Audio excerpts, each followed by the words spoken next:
चिरंजीवी इंद्र, देवों की असीम कृपा है तुम पर।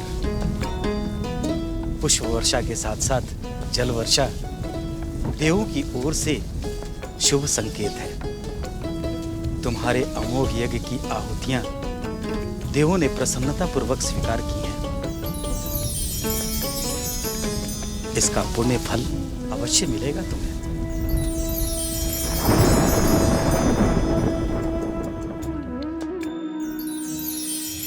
प्रजापति दक्ष की, प्रजापति दक्ष की।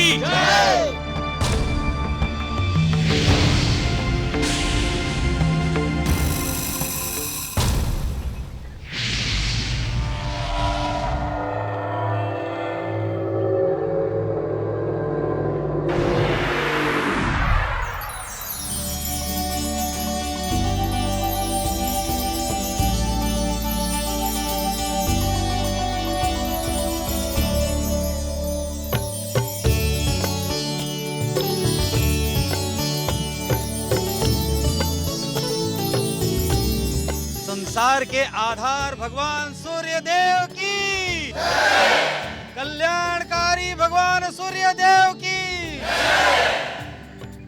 कल्याण मस्तु। आदित्य नंदन इंद्र और पुलोमानंदनी शची, आप दोनों की भक्ति और निष्ठा अतुलनीय है। देवी आदिति, धन्य है आप जो आपने ऐसे बालक को जन्म दिया।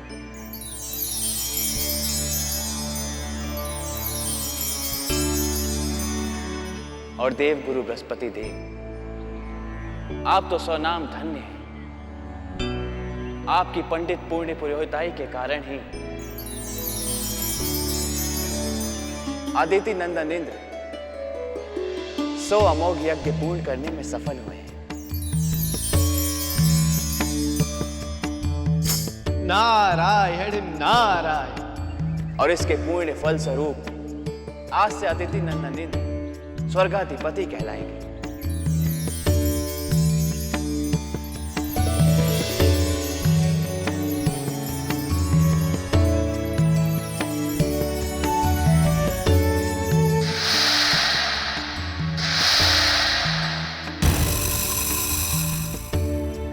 और पुलोमानंदनी शची स्वर्ग की महारानी कहलाएंगे।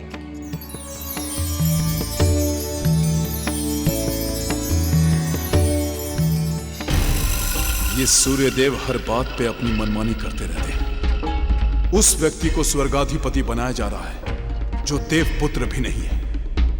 किंतु मेरा भी यह प्रण है कि एक दिन मेरा शिष्य देवी दीति का होने वाला पुत्र स्वर्गासन पर अधिकार करके सूर्यदेव को नीचा अवश्य दिखाएगा।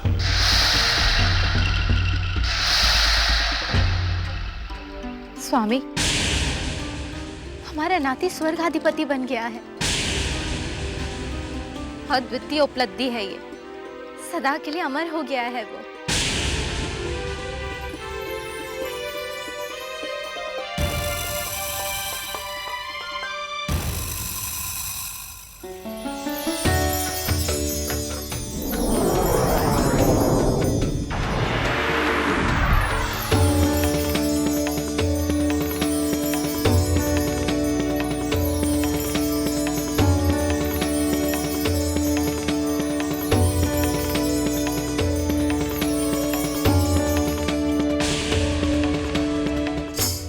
भगवान सूर्य देव की जय।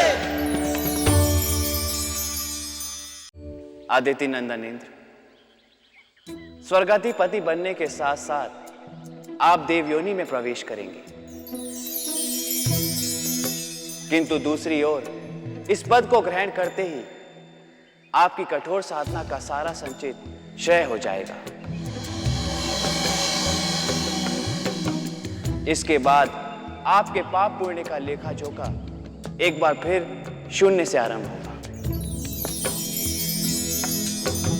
सदा याद रखना, हर पद के अपने कुछ विशेष दायित्व होते हैं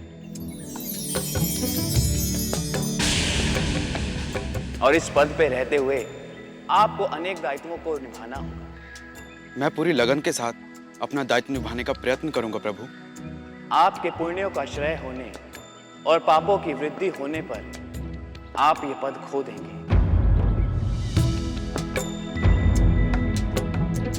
इसलिए इस पद पे रहते हुए आपको सदा पुण्य और परोपकारी कार्य करने चाहिए,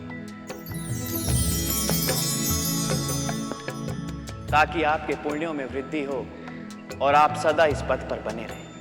मैं सदा आपके आदेश का पालन करूंगा। आपके अनेक दायित्वों में सबसे महत्वपूर्ण दायित्व होगा पृथ्वी लोक पर जल वृष्टि का प्रबंध।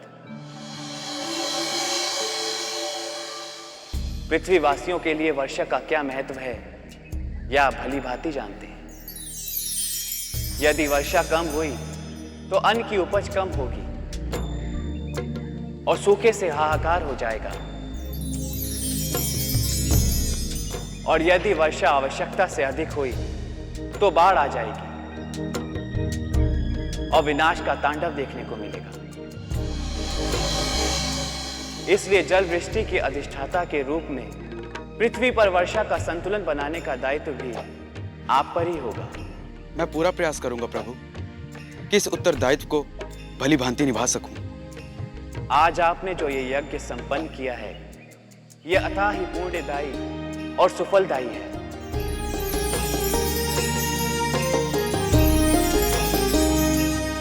इस परम अवसर पर उन्हीं भाग्यशाली जनों को उपस्थित होने का सौभाग्य मिला है जिन्होंने पिछले जन्म में पुण्यों का असीम धन्य संचय किया है और इस यज्ञ में भाग लेकर उन सभी के पुण्य 100 गुने बढ़ गए। इन सभी धर्मात्मा और साधकों को आज मैं अपनी योग माया से स्वर्ग के दर्शन कराऊंगा।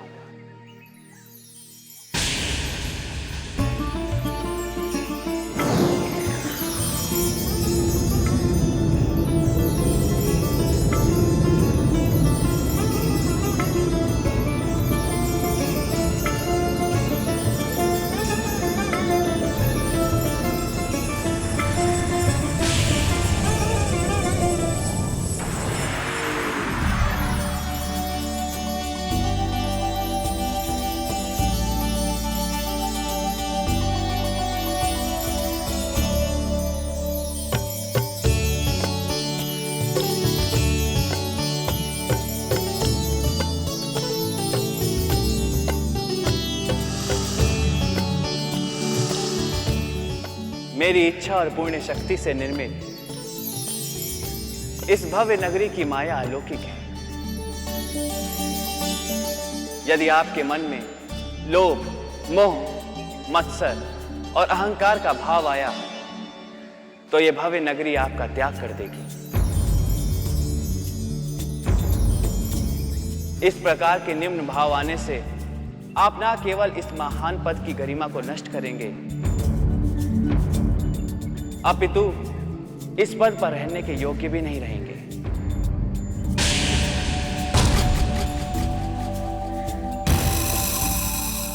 स्वर्गाधिपति इंद्र और देवी शची, अब आप स्वर्ग में प्रवेश करें।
लिए बेचैन हो रहे थे आप? उस कुलक्षणी अदिति के पुत्र और पुत्रवधू की सफलता दिखाकर मुझे जलाने के लिए आप कुटिया से बाहर लाना चाह रहे थे? नहीं पुत्री दीदी, मैं तुम्हें बाहर बुलाने आया था ताकि तुम्हें तुम्हारे पिताश्री से भेंट हो सके।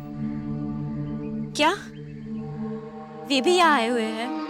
हाँ, तुम्हारे पिताश्री और तुम्हारी माताश्री भी। आओ, चलकर उनसे भेंट कर लो। इस समय मेरा किसी से भेंट करने का मन नहीं है।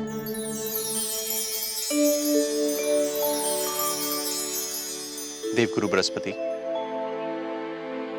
इन पुण्यकारी यज्ञों का पुरोधा बनने और इस अनुष्ठान को सफलतापूर्वक पूर्ण कराने के लिए मैं आपका जितना धन्यवाद करूं उतना कम है।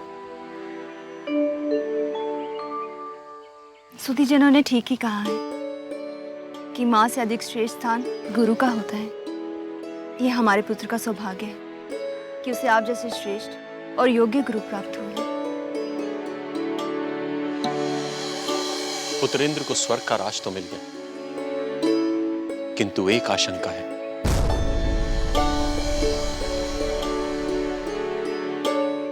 कहीं ऐसा ना हो कि स्वर्ग का राज पाकर वहां की सुख सुविधाएं देखकर वो भटक जाए। किंतु ऋषिवर, हमारा पुत्र ऐसा नहीं है। कोई भी मनुष्य जन्म से ऐसा नहीं होता देवी अदिति, किंतु सत्ता वह नशा है जो अच्छे अच्छों की बुद्धि हर लेता है और उसे पता भी नहीं चलता कि ऐसा कब हुआ। देवगुरु, मेरी आपसे विनती है कि आप निरंतर अपनी दृष्टि पुत्र इंद्र पर बनाए रखें और समय समय पर उसका मार्गदर्शन करते रहें। ये तो मेरा दायित्व है। यदि आप ना कहते तो भी मैं यही करता। फिर तो मैं चिंता से मुक्त हो गया। स्वयं देवगुरु जैसा अभिभावक जिसके पास हो, उसका कोई कैसे कुछ बिगाड़ सकता है।